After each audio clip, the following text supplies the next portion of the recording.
Bem-vindo ao Papo Espírita, a espiritualidade na sua vida. Sejam todos bem-vindos a mais um programa Papo Espírita. O tema de hoje, o que é Deus? E para conversar sobre esse assunto, além da Miriam dos Anjos, nós trouxemos um convidado especial, Jefferson Bellomo, que é palestrante na Comunhão Espírita e também professor no curso de Cristianismo e Espiritismo. Seja muito bem-vindo, Jefferson, tudo bem? Olá, tudo bem, gente? Muito obrigado pelo convite, à disposição. Você é a pessoa certa para falar sobre esse tema, né? E a gente vai começar aqui explicando que Kardec fez essa pergunta aos espíritos no Livro dos Espíritos, e a resposta que os espíritos deram foi: Deus é a inteligência suprema, causa primária de todas as coisas. E no catolicismo, de onde muitos de nós viemos, né, e temos também uma audiência de muitos católicos, nessa profissão de fé, Deus criou e governa o mundo e se manifesta em três personalidades diferentes: Pai, Filho e Espírito Santo.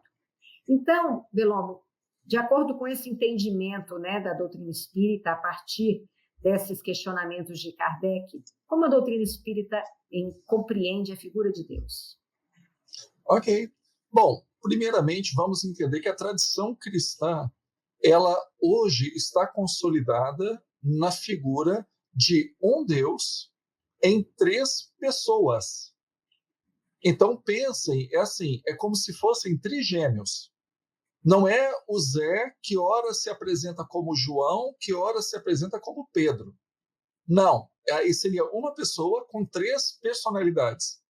Não, são três pessoas. O Zé é uma pessoa, o João é outra pessoa e o Pedro é outra pessoa.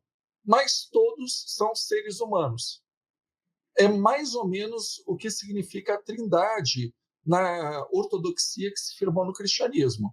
Você tem um Deus, mas com três pessoas distintas. Todas elas não têm hierarquia entre elas, têm o mesmo poder e a mesma substância. Isso não nasceu de um dia para o outro. Isso foi evoluindo, porque a gente sabe que o cristianismo ele deriva do judaísmo. No judaísmo é um Deus, uma pessoa, ponto final. Eu sou Yahvé, o Senhor, vosso Deus, que vos tirei do deserto, da casa da servidão. Então é um Deus só. Quando perguntam para Jesus, né, qual é o mestre, qual é o maior mandamento, e ele cita exatamente a Torá. Shema, ó Israel, ouve, ó Israel, eu sou o Senhor vosso Deus. Então, para Jesus, só tem um Deus. Posteriormente, após a morte de Jesus, com a formação da teologia cristã, eles assumiram que Jesus era Deus, mas hoje, né, com os estudos que a gente sabe, mesmo que aparece no Evangelho de João, ele diz: o Pai me enviou. Né? Aquele que envia tem poder sobre quem é enviado. O Evangelho de João tem uma série de dicas que Jesus é enviado por Deus, mas quando ele fala eu e o Pai somos um, é porque ele representa de tal forma o Pai que não tem como dissociar a vontade de Jesus da vontade de Deus. Mas ele nunca se coloca como Deus. Posteriormente, isso foi evoluindo e se fechou no círculo de Niceia, em 325 depois de Cristo, e também no primeiro concílio de Constantinopla.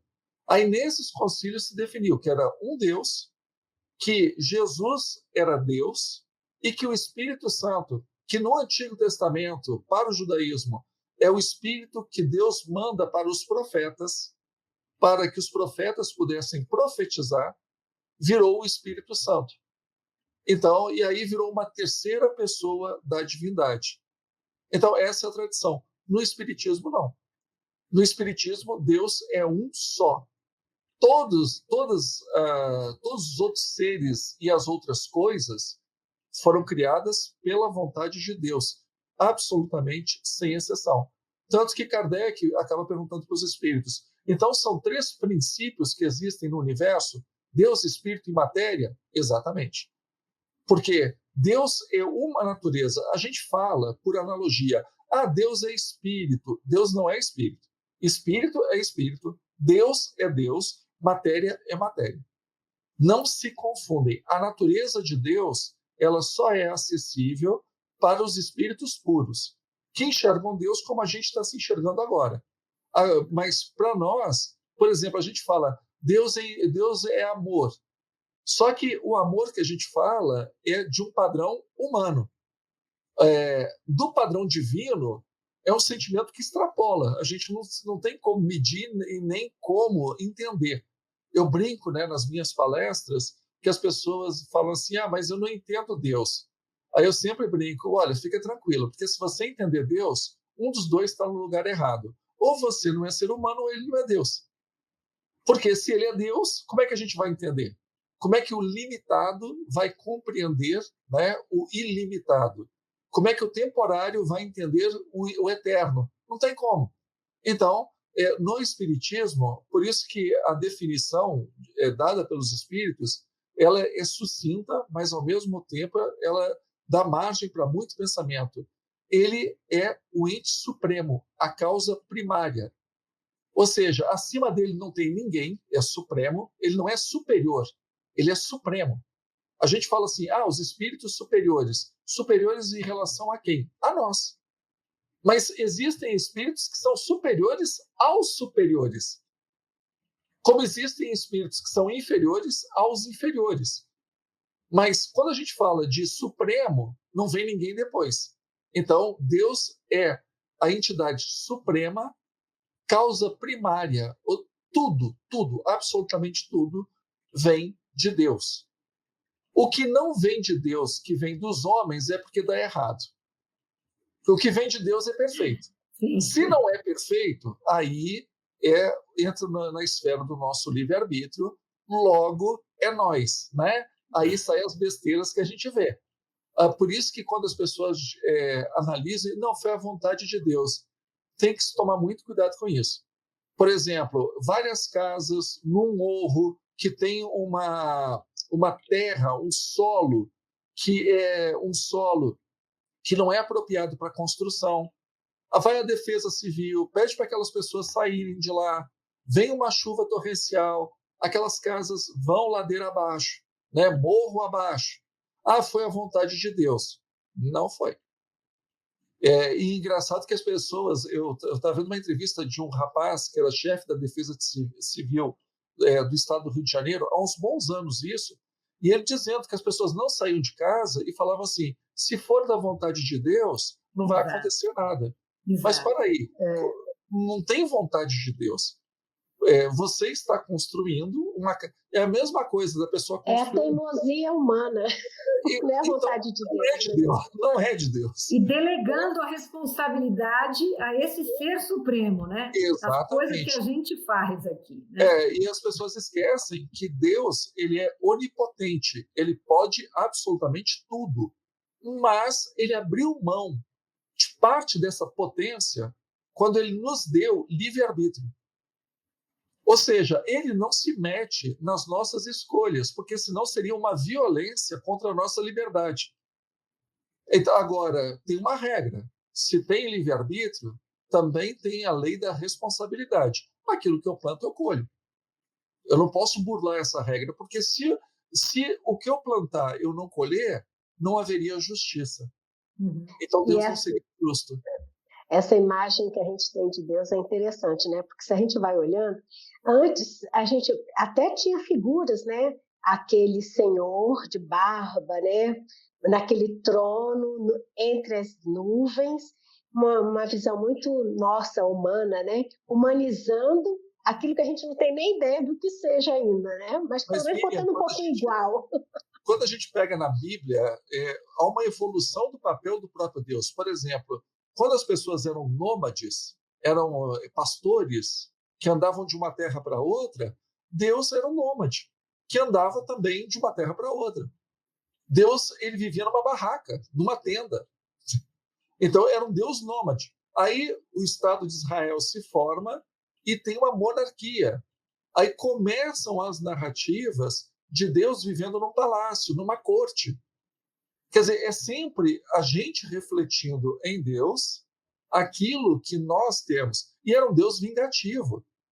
Eu sou Yahvé, o Deus dos exércitos, que pune o pecado dos pais nos filhos até a quarta geração. É isso que está lá na Torá. Aí nós pegamos o Evangelho de João, aliás, a Epístola de João, e fala assim: Deus é amor. Para aí, ou é vingativo, ciumento, que tem ódio, que fala para mentir. Ele põe o espírito da mentira na boca de um profeta para enganar o rei. Então, não é o mesmo Deus que é Deus de amor. Conforme as pessoas vão amadurecendo, a cultura vai ficando cada vez mais complexa, os valores vão se consolidando, a imagem de Deus também vai mudando.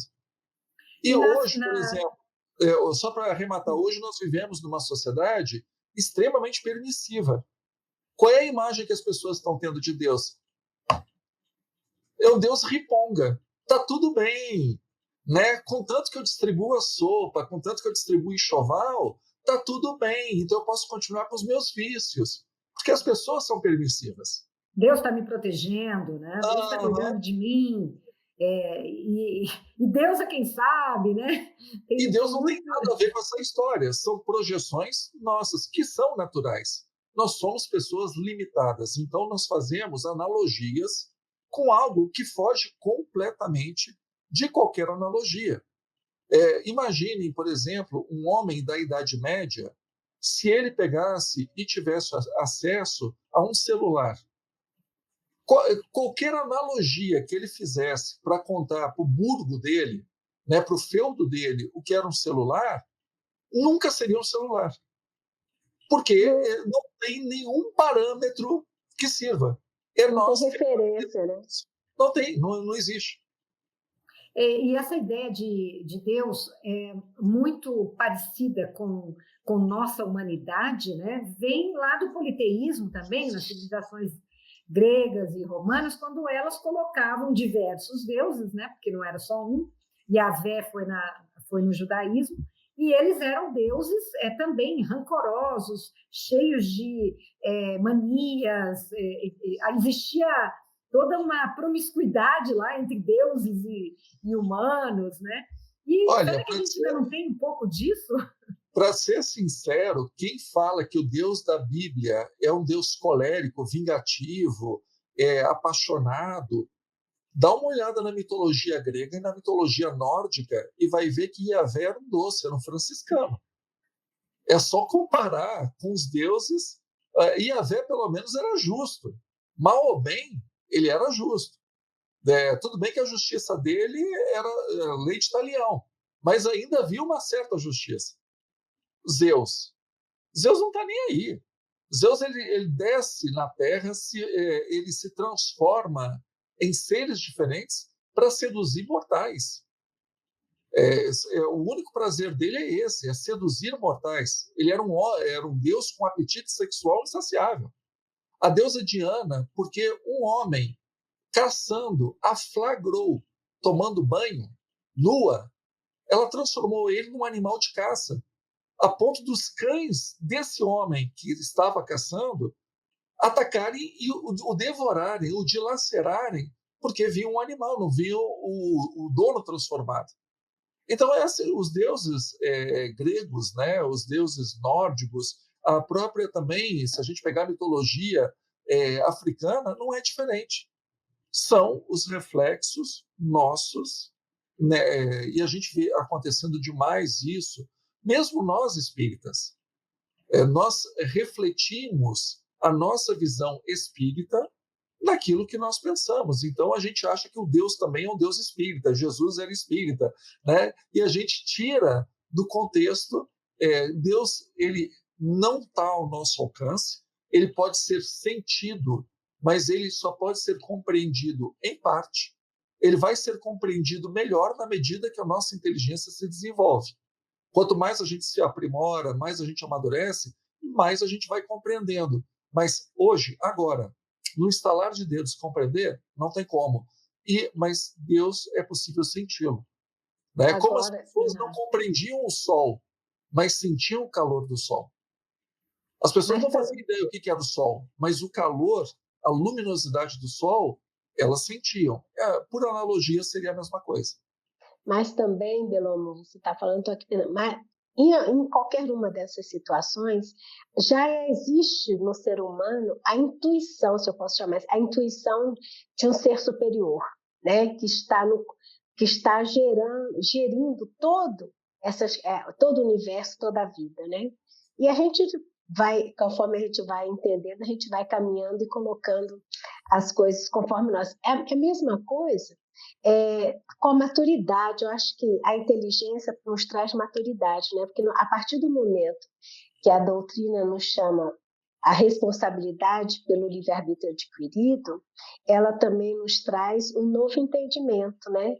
Que eu não tenho mais intermediários, né, para que eu possa comunicar com Deus. E tem aquela lei, a primeira lei, a lei da adoração, eu gosto muito, que ela vai dizer que nós nos comunicamos com Deus através dos nossos pensamentos, mas ainda, às vezes, a gente ainda tem a ideia que Deus está lá em cima, né? O pensamento vai lá, igual um raiozinho, atingir, e conforme a gente vai entendendo, se nós somos filhos de Deus, Deus está muito mais perto, né, aqui dentro, né, do que a gente imagina. Então, nesse desenvolvimento intelectual, também está crescido uma questão do senso moral, né, e uma questão de responsabilidade, né, penso eu. Transformar Jesus em Deus foi uma forma de ter uma referência quando se pensa em Deus. Porque as pessoas precisavam de uma referência. As pessoas, elas vieram do politeísmo. No politeísmo tinha estátua, tinha imagens, figuras. Mesmo os egípcios, eles colocavam características de animais juntamente com características humanas. Então, eram aqueles deuses, né, com cabeças de animais e corpos humanos. Os persas, os assírios, mesma coisa. Só que às vezes trocava, né? Era o corpo do animal com a cabeça humana. Aí, isso é normal. Os judeus é que colocaram, eles realmente, nesse ponto, eles eram fora da curva, porque eles colocaram um Deus que expressava emoções e sentimentos humanos, mas que não tinha nenhuma forma antropomórfica. Né? Mesmo quando se coloca, né, as mãos de Deus, o olhar de Deus, o sopro de Deus, a gente percebe que ali eles estão usando uma analogia. Não tem como corporificar, né? Deus andava sobre as águas, mas a gente sabe que para o judeu é difícil dele pensar andar com os pezinhos, né? Mesmo na antiguidade. Por isso que o monoteísmo deles era totalmente diferente. Quando existe a mudança do império, principalmente do Império Romano, que tomava conta de toda aquela região, né, da bacia do Mediterrâneo, quando existe uma mudança do politeísmo para o cristianismo, as pessoas simplesmente não dormiram pagãs e acordaram cristãs. Não tinha como. Elas fizeram um processo de adaptação. Aquilo que as pessoas, né, chamam de sincretismo religioso. E nesse sincretismo religioso, a figura dos deuses foram trocadas pelas figuras dos mártires, que depois viraram santos. E tanto que só podia, por exemplo, ter uma catedral aonde houvesse um mártir. Se não tivesse mártir, aquilo ali não podia ser um episcopado. Isso vai mudando. Posteriormente, conforme a visão das pessoas vai se dilatando, aí também a visão de Deus vai mudando. Por exemplo, chega no século XIX, que é o século de Kardec, está muito em voga a visão deísta. Ou seja, Deus, ele simplesmente ele existe, mas ele criou tudo, mas ele se afastou de tudo. Porque as leis agora é que regem tudo. Então Deus é como se fosse um relojoeiro que criou o relógio, deu corda no relógio e depois se afastou do relógio. O relógio ele funciona por conta própria. Porque as pessoas daquela época estavam descobrindo a física newtoniana. Então, tudo para eles tinha uma mecânica.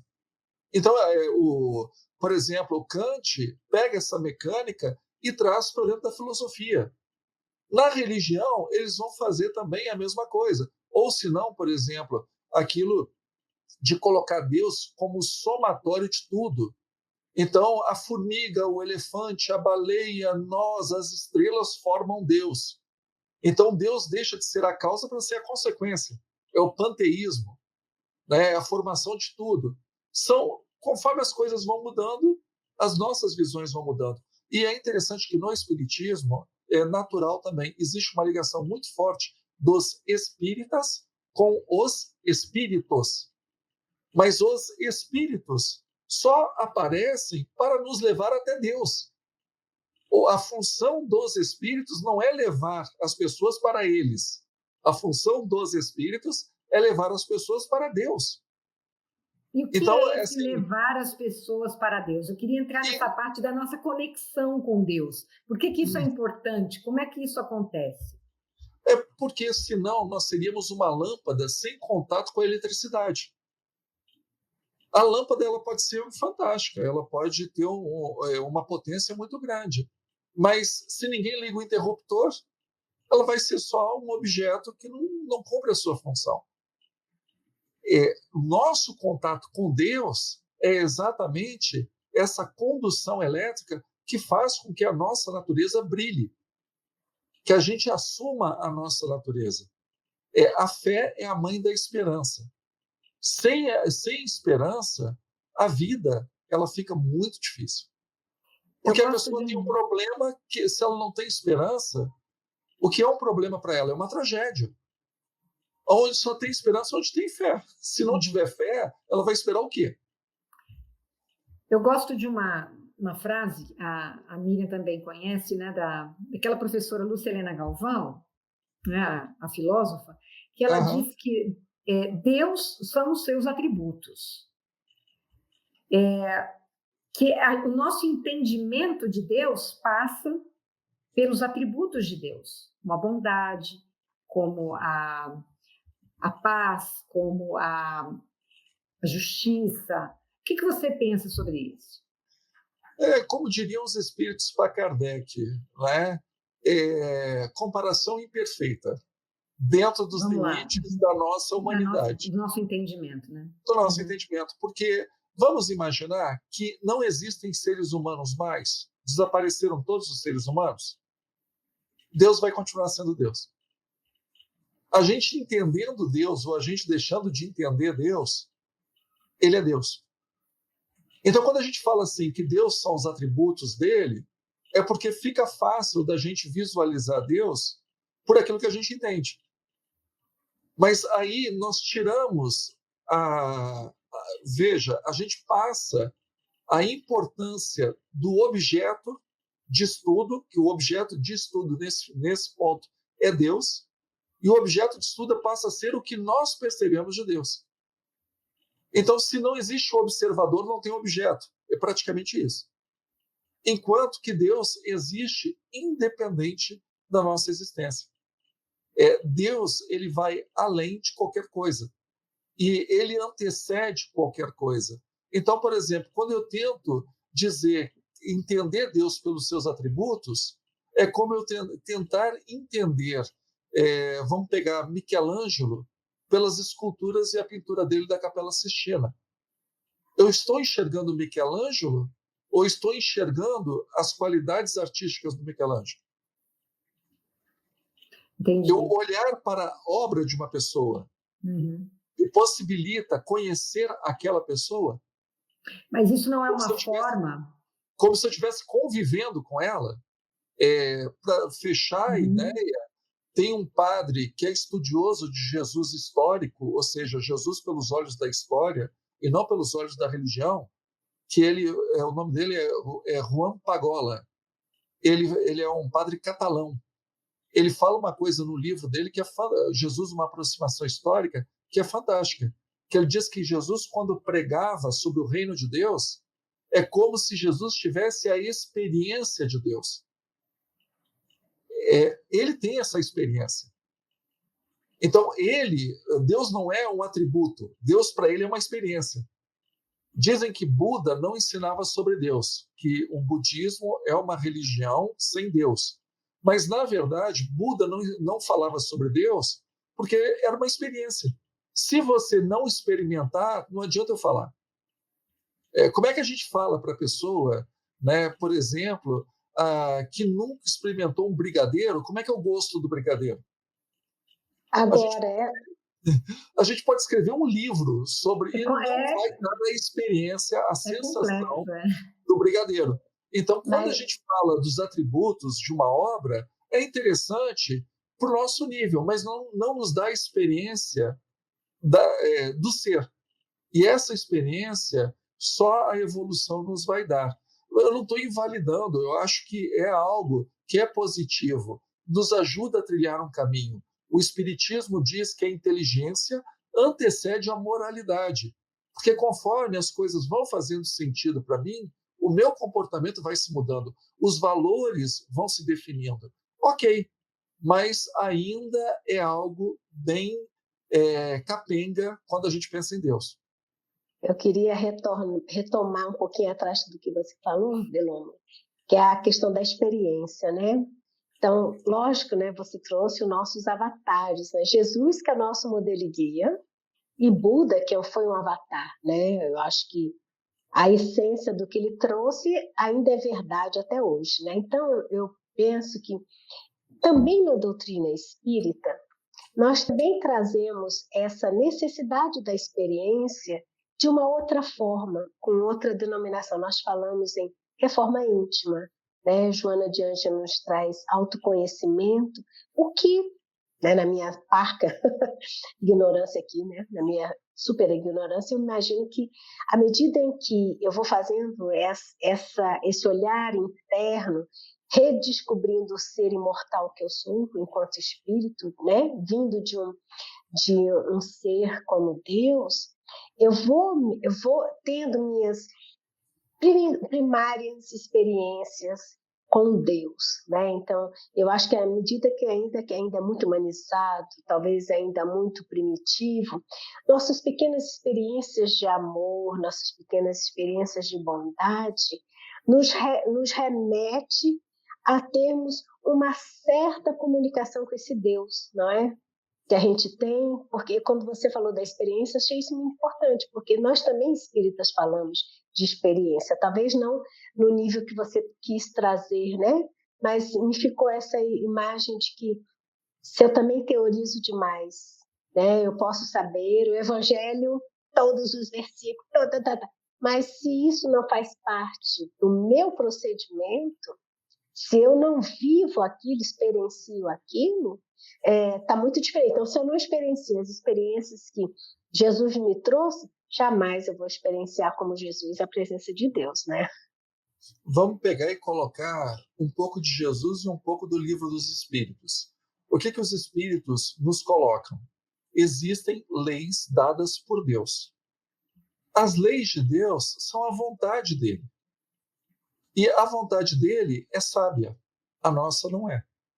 A vontade dele é soberana, a nossa não é. A vontade dele é eterna. Já viu a vontade dos nossos legisladores e dos nossos juízes, que mudam a cada semana de entendimento? Deus não, porque Deus é perfeito. Quanto mais eu me aproximo das leis de Deus, cumprindo as leis de Deus, mais eu me aproximo da vontade de Deus. Então, mais próximo eu estou do próprio Deus. Quanto mais eu me afasto de Deus, mais próximo das coisas que são importantes para mim, daquilo que me torna um ser material, egoísta, né, de um ser orgulhoso, com todos os defeitos que nos caracterizam enquanto humanos, porque eu não estou cumprindo a lei de Deus. Por isso que toda a coluna vertebral da pregação de Jesus no mundo foi uma coisa chamada o reino de Deus. Haja no mundo como se Deus fosse o teu rei. Procura primeiro o reino de Deus e todo o resto vos será acrescentado. Quando nós realizamos a vontade de Deus, Deus se realiza em nós. E aí nós temos a experiência de Deus.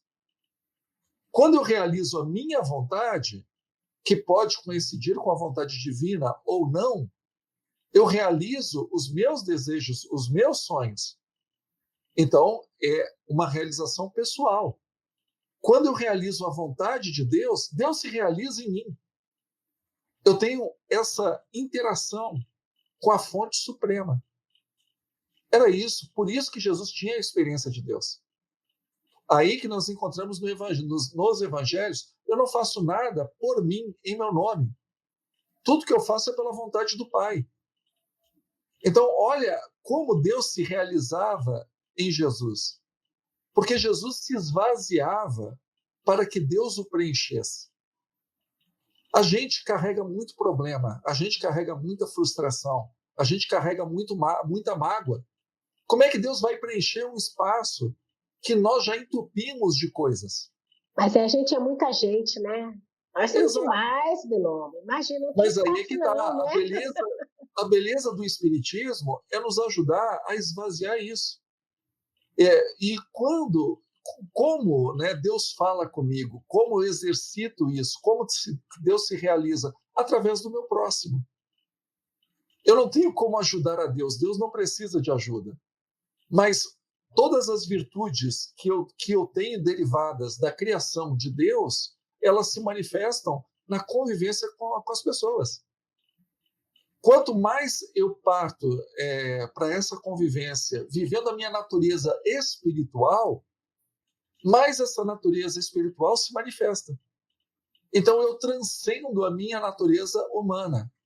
A gente não fala assim, eu sou humano, né? Errar é humano.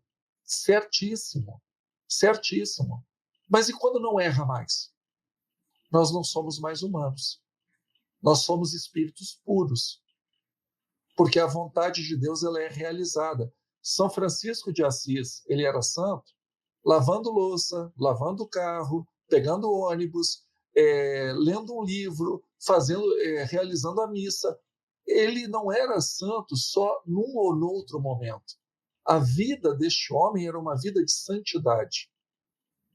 Bezerra de Menezes não era só Bezerra de Menezes quando estava na Federação Espírita. Ele era Bezerra de Menezes em casa, no consultório, na rua, no bonde. É isso que o tornou Bezerra de Menezes. É por isso que quanto mais a gente esvazia esses problemas, Deus nos preenche. E aí a gente pode falar em relação a Deus aquilo que Paulo falou em relação a Cristo. Não sou eu que vive, mas é Cristo quem vive em mim. Porque a gente acumula tanta coisa para nós, aí a gente fala assim, mas eu não ouço Deus. Eu rezo, ou oro, e Deus não fala comigo, Deus não me responde. Mas, cara, você já viu se você abre o espaço para ouvir Deus? Porque você só fala com Deus. Você deixa Deus falar contigo? Eu vou citar um caso que é notório, está na internet, de uma pessoa que é pública, o Leandro Carnal. Ele explicando que ele virou agnóstico porque ele orava e não sentia que Deus falava com ele. Ora, o fato de você não ouvir algo não quer dizer que aquela coisa não exista.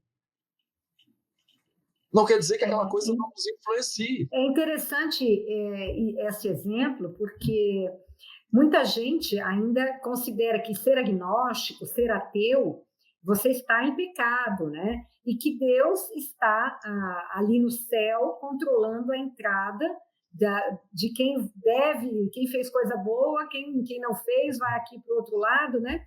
Ainda existe isso, que eu queria que você explicasse a origem disso e por que isso está ainda na nossa mentalidade, né? De alguma forma isso está. Posso só, antes da sua resposta? Claro, Miriam, por favor. Quando a gente fala Deus não conversa comigo, nós às vezes somos muito literais nas palavras. Então, Deus não fala comigo, eu não ouço Deus. Dá a impressão que é como se a gente fosse, em algum momento, ouvir uma vozinha externa sussurrando no ouvido, mas Deus se expressa de diversas formas. Se a gente se abrir para essa possibilidade, que não é aquela vozinha lá longe que está falando externamente, então, que às vezes é alguém que me chega, um amigo que conversa, que naquela conversa ele fala exatamente aquilo que eu gostaria de ouvir. É um livro, é uma mensagem, é um outdoor na rua, qualquer Mas não coisa. deixa de ser a sua mudança de estado de consciência. Exato, é alguma coisa que faz um clique que a gente percebe, é Deus falando. Agora, ele não tem que falar literalmente, né, diretamente aos nossos ouvidos humanos, né? Era só isso, Delon. Só vamos voltar para a origem. Vamos lembrar do Livro dos Espíritos. Existem 3 elementos fundamentais do universo: Deus, Espírito e matéria. Deus não fala comigo. Meu querido, ele é Deus. Espírito e matéria. Se a nossa natureza espiritual não se elevar, como que nós vamos estar sintonizados para ouvir Deus? Aí nós dependemos que, exatamente, Deus chegue a nós através de outras pessoas. Porque hoje, como Deus se manifesta para nós, mundinho de provas e expiações, Deus se manifesta através das pessoas. Agora, as pessoas têm livre-arbítrio. Lembra aquilo que eu estava falando de Jesus, sobre o reinado de Deus? Vamos viver como se Deus reinasse e todo mais será acrescentado? Só que as pessoas querem viver assim. Porque tem um problema. Onde tem Deus, tem regra. Porque Deus é a vontade suprema. As pessoas não querem regras. As pessoas não querem alguém dizendo o que é certo, o que é errado, o que pode e o que não pode. Aquilo que é permitido e aquilo que é proibido. As pessoas não querem isso. E Deus acaba virando um problema para uma sociedade que quer ser permissiva, onde tem Deus tem regras. E Deus vira moeda de barganha, né? Sim, mas vamos pegar por enquanto sair do lado religioso e pensar simplesmente no ser, no ente, Deus. Deus é a vontade suprema. Isso incomoda muita gente. Eu não quero, a minha vontade é que tem que prevalecer. Não me interessa a vontade do presidente, do Papa, do ministro do Supremo, é a minha vontade. A gente vive esse momento. Quando a gente fala que tem Deus, as pessoas sabem o que elas fazem e sabem o que elas pensam, elas sabem o que elas sentem. E se o que elas querem vai contra a vontade de Deus? Lembra que eu falei sobre as leis divinas? E se as pessoas não querem ouvir essas leis? Por isso que aqui é um planeta de provas e expiações. Aí vem uma outra imagem, que é muito carregada, que é a imagem do pecado. Aí o pecado vem com castigo. Mas, na verdade, o pecado nada mais é do que erro. Errar faz parte do aprendizado humano. O problema é quando a pessoa ama o erro, se abraça com o erro. Ela tem prazer no errado. Aí vira um problema. Porque existem as leis divinas. O que vai na direção das leis divinas é certo, é bom. O que vai contra as leis divinas é errado, é mal. As pessoas estão dispostas, na sua maioria, a pegar e aceitarem essa regra? Não. Porque as pessoas, elas gostam de viver as suas vidas de acordo com a sua vontade. Só que a sua vontade normalmente leva aos excessos, porque somos seres em desequilíbrio, somos seres imperfeitos. Aqui é um planeta de provas e expiações, não é um planeta de espíritos redimidos. Então, quando a gente não cumpre essa vontade divina, cumpre a nossa vontade, a chance da gente atropelar os outros e atropelar a nós mesmos é grande. Aí, quando vem a colheita, a gente acha que é um castigo divino. Não é. É um processo de aprendizado. É um processo de justiça. É parte de uma das leis, né? Parte da lei, né? Então, assim, agora, o que acontece? A religião atrai muito, todas as religiões atraem muitas pessoas. Bom, quem tem poder dentro do meio religioso também acaba tendo poder fora do meio religioso. E isso atrai gente que não tem compromisso com a religião, tem compromisso com o poder. Aí existem os desvios religiosos. Os desvios não da religião, dos religiosos. Porque a política é a mesma coisa. A política, como representação da vontade popular, é uma coisa maravilhosa. Mas vejam as personalidades, na sua maioria, que são atraídas para a política. Quantas pessoas que são atraídas não para ajudar o coletivo, mas para enriquecerem à custa dos outros? Porque é o poder. Então, infelizmente, a religião não tem como escapar disso. Porque é um planeta de pessoas que não são santificadas, são pessoas que, pelo contrário, são pessoas que estão tropeçando nas próprias pernas. Mas isso não afasta nem o mérito da política, nem o mérito das artes, nem o mérito da religião, né? A gente não pode julgar a arte, a política, a religião, a ciência pelo mau uso que as pessoas fazem dessas áreas do saber e do conhecimento. Quando, por exemplo, Jesus fala dos hipócritas, se referindo aos escribas e fariseus, muita gente associa o hipócrita só ao religioso. Mas será que só existe hipócrita entre os religiosos? Não existem hipócritas entre os cientistas, entre os médicos, os farmacêuticos, entre os artistas, entre os políticos? A hipocrisia é monopólio só de quem exerce a religião? Então, vejam, infelizmente, muita gente não gosta da religião, porque a religião diz que tem Deus. Se tem Deus, tem limites. E as pessoas não querem saber de limites. Infelizmente, é a verdade que a gente vive hoje. Pelo contrário, elas querem um Deus permissivo. Um Deus que diga que está tudo bem, que pode fazer tudo, porque no final está perdoado. Lamento, pelo menos de acordo com o que a gente aprende no Espiritismo, não é assim que funciona. Beloma, a gente está aqui com um reloginho, infelizmente, correndo. E eu vou ter que pedir para você essa mensagem que a gente gosta de passar para quem nos assiste, né, sobre esse tema. A gente está em busca de uma maior conexão, né? Não importa com quem seja, como seja, mas a gente está em busca desse Deus justo e bom, dessa figura que nos oriente, que nos acolha, né, nas nossas dores. As pessoas estão em busca dessa figura, né? Como é que a gente pode, à luz de tudo que a gente discutiu aqui, compreender esse Deus justo e bom e buscar essa conexão e essa capacidade da gente viver nas leis de Deus? Bom, então vou tentar ser breve. Deus, fundamental, Deus existe. E nós sabemos da existência de Deus através das suas obras. As leis de Deus são perfeitas. Então, as leis de Deus são perfeitas, logo, quem as criou é perfeito. Deus, ele tem a consciência de absolutamente tudo. Absolutamente tudo. Deus tem a consciência da vida de cada um de nós.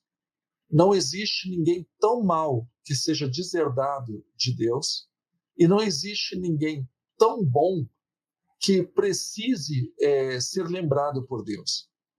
Deus conhece a cada um de nós. Agora, nós é os 50-50.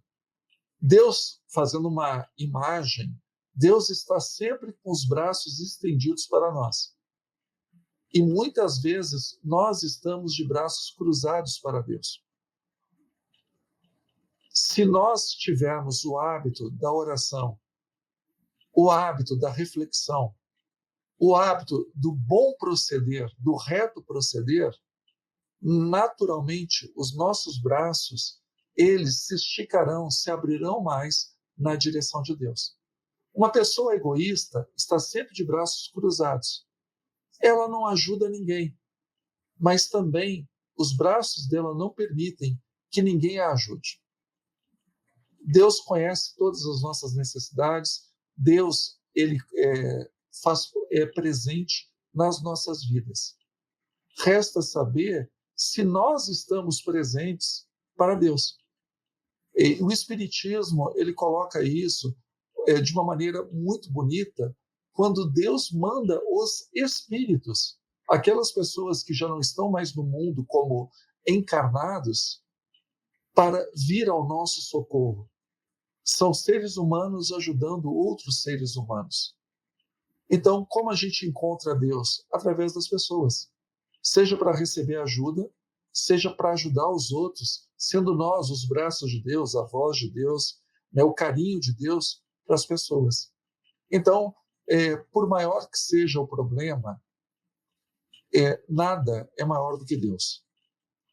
Por maior que, por mais, como é que eu posso dizer, demorada que seja a dificuldade, Deus é eterno. Então ele ganha. Então cabe a nós estarmos à disposição dele.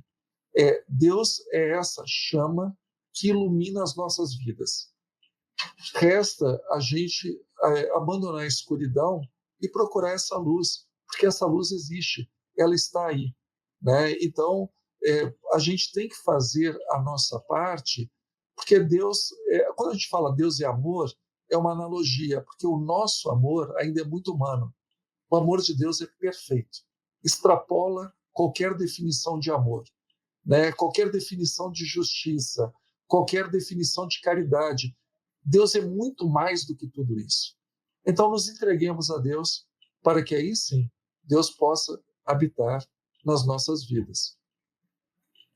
Bacana. Miriam, quer falar mais alguma coisa para a gente fechar? Depois do pensamento do Melon, uma mensagem, encerrei. Melon, muito obrigada. Os seus conhecimentos, a gente adora te ouvir, é muita reflexão. Às vezes a gente acha que não vai compreender tudo, né? Mas aos pouquinhos, isso ajuda a gente a sair um pouquinho da caixinha e se mexer para compreender, ter uma ampliação da nossa consciência em temas, às vezes, complexos, né, que a gente precisa refletir. Obrigada, Miriam. Obrigada, Bellomo, e a todos vocês que nos assistiram. A gente te convida a dar o seu like, se você gostou, compartilhar esse conteúdo com quem vocês acham que vai gostar também, e não deixe de colocar o seu comentário para a gente saber o que vocês estão achando do nosso programa. Nós vamos ao ar às quintas, às 19 horas, na TV Comunhão no YouTube. Muito obrigada a todos vocês e até a próxima.